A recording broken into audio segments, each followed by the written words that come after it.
ఈ యుద్ధోపకరణాలు మనం ధరించుకున్నట్లయితే అపవాదితో మనం పోరాడగలం. ఆత్మ సంబంధమైన పోరాటం మనం చేయాలి. అలాగే మనం చూస్తే చూడండి, మోషే సంగతి మనకు తెలుసు. అమాలేకులతో యుద్ధం చేసినప్పుడు మోషే ఆత్మీయంగా పోరాడాడు, యెహోషువ భౌతికంగా పోరాడు. అప్పుడే జయం వచ్చింది. సో ఆత్మ సంబంధమైన పోరాటం అవసరం.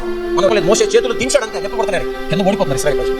ఎప్పుడైతే మోషే చేతులు ఎత్తాడో అది గెలుస్తుంది. సో పోరాటం అనేది 2 రకాలుగా చేయాలి. మనకు విరోధంగా ఉన్నవాడు బలవంతుని ఇప్పుడు భావించొద్దు.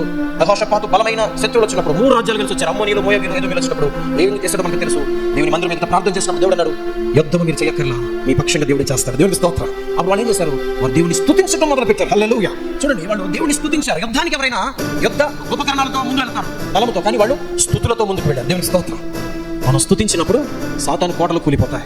సాతాను దేవుడు తారుమారు చేస్తాడు, మన విరోధులను తారుమారు చేస్తాడు, కన్ఫ్యూజన్ చేసేస్తాడు. వాళ్ళు కన్ఫ్యూజన్ అయిపోతారు, ఏం చేద్దాం అనుకుంటారో వాళ్ళకి తెలియదు, మర్చిపోతారు. అదే గొప్ప బలమైంది. హల్లెలూయా. ఎప్పుడైతే వాళ్ళు స్తుతించారో ఆ రోజు యెహోషాపాతు గొప్ప జయం. శత్రువులు కూడా ఒకరినొకరు పొడుచుకొని చంపుకున్నారు. దేవునికి స్తోత్రం. దేవుడు చంపాలా, ఎవరు చంపాలా, వాళ్ళే ఒకరినొకరు పొడుచుకొని చంపుకున్నారు. వారు ఆ సమయంలో వాళ్ళు ఏ తప్పు చేయలేదు, ఏ నేరం చేయలేదు. వాళ్ళు సువార్త చెప్పారు, దెయ్యం పట్టిన వాళ్ళని విడిపించారు అంతే. దానికి వాళ్ళు ఇంత భయంకరమైన శిక్షణ వేస్తున్నారు, కానీ వాళ్ళు కంప్లైంట్ చేయట్లేదు.